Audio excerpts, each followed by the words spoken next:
صبر رکھو، ہر چیز آسان ہونے سے پہلے مشکل ہوتی ہے۔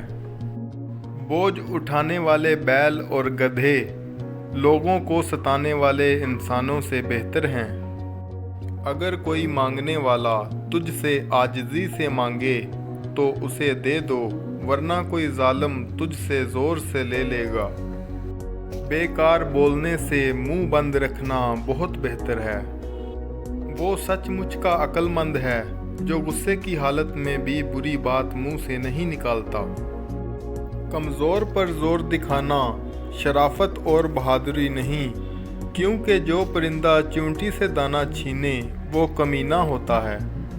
جو اپنے سے بڑے عالم سے اس لیے بحث کرے کہ لوگ اس کو عالم سمجھیں تو وہ سمجھ لے کہ وہ جاہل ہے۔ برائی کا بدلہ برائی سے آسان ہے۔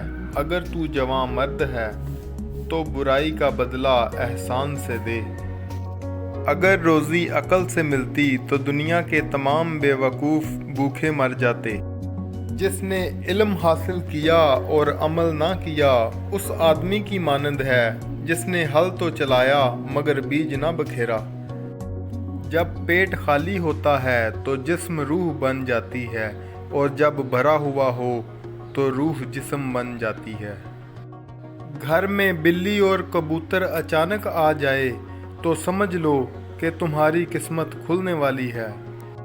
جو آدمی بھلے وقتوں میں اچھائی نہیں کرتا وہ برے وقتوں میں دکھ اٹھاتا ہے۔ وقت زندگی کا وہ ترازو ہے جو برے وقت میں اپنوں کا وزن بتا دیتا ہے۔ جب آپ بچوں کو مارتے ہیں تو اس کا ایک ہی مطلب ہے کہ آپ کو سمجھانا نہیں آتا۔ مرد ذات کو حسن کا لالچ لے ڈوبا، عورت کو امیر لوگوں سے شادی کا لالچ، دینداری سیرت اچھے لوگوں کو پیچھے چھوڑ دیا، پھر نتیجہ کیا نکلا؟ جھگڑے، طلاق، فساد۔ پیٹھ پیچھے وار اور چگلیاں، سازشیں، یہ دنیا والے کیوں بھول گئے ہیں کہ یہ تماشا خدا بھی دیکھ رہا ہے۔ جاہل اور عالم میں اگر رات بھر بھی بحث جاری رہے تو جاہل ہی جیتے گا۔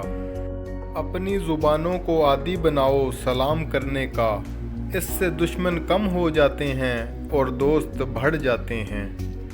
اپنی نیکیوں کو بھول جانا اور دوسروں کی نیکیوں کو یاد رکھنا مرد مومن کی نشانی ہے۔ صبر اور برداشت کرنے والوں کا مقدمہ اللہ تعالیٰ کے پاس جاتا ہے۔